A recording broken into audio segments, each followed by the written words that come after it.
Hello, today we are going to learn about mean, median, mode, and range. So what is mean? Mean is average. Let's look at this example. There are 5 kids who go to trick-or-treats in Halloween, and each of them got a bunch of candies. What is the mean of the number of candies they got? Or you can see these questions as, if they are very good friends, they want to share candies equally. So, what is the number of candies they can have if they want to share it equally? So, the first step is you add all the data points, like you add all the numbers of candies they got, like 60 plus 90 plus 90 plus 80 plus 100. Then they want to equally share with each other. So, then you have to divide it by the number of data points. Like in this case, the number of data points is 5, since there are 5 kids. So the mean is 84. By adding all the data points and then dividing the sum of all the data points by the number of data points. Now let's look at median. Median is the middle number. Let's still look at the same database about the Halloween candies. So we have 5 kids. The number of the data points is odd number because it's 5. And in that situation, in order to find the median, we first need to order in all the numbers from the smallest to the biggest. Let's do that. So it's 60, 80, 90, 90, 100. And the second step we do is picking out the one number in the middle. Definitely you can easily see that the number in the middle is 90. So 90 is the median for this data set. What about we only have 4 kids and the number of the data sets is even number because we have only 4 kids? The first step to find the median is still ordering all the numbers from the smallest to the biggest. That's 60, 80, 90, 90.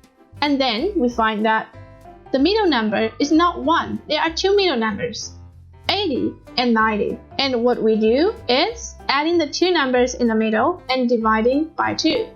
That is 80 plus 90 and divided by 2. That equals to 85.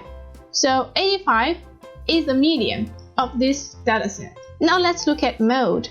Mode is the most frequent number. Let's still take this trick-or-treat example. Now you have 7 kids and each of them got a lot of candies. And what is the mode of this dataset? In order to easily find the mode of this dataset, what we do is still first we order in numbers from the smallest to the biggest. So that's 60, 65, 70, 80, 90, 90, and 100. Then what we do is we find the numbers that occurs the highest number of times, that is most frequently occurred. We can find that except 90, all the other numbers only occurred once, but 90 occurred twice. So 90 is the mode of this dataset. What about we change the number of Emma's candy to 80? As we learned before, the first step we do is order all the numbers from the smallest to the biggest. And then we need to find the numbers that occurs the highest number of times. In this case, we find that both 80 and 90 they occur twice. Then we say both 80 and 90 are modes of this dataset. So for a dataset, it can have 1 mode, or it can have 2 modes or more modes. What if I change the number of candies for 2 people, for both Emma and Grace? As we learned before, first we need to order in numbers from the smallest to the biggest. Then we need to find the numbers that occurs the highest number of times. And what we find here is that every number occurs only once.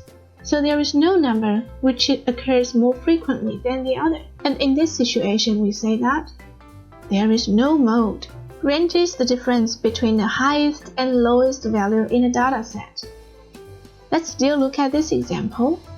And in order to find the range, the first thing we do is still order the numbers from the smallest to the biggest. And the range is the biggest number minus the smallest number. And we can see in this case, 65 is the smallest number and 100 is the biggest number.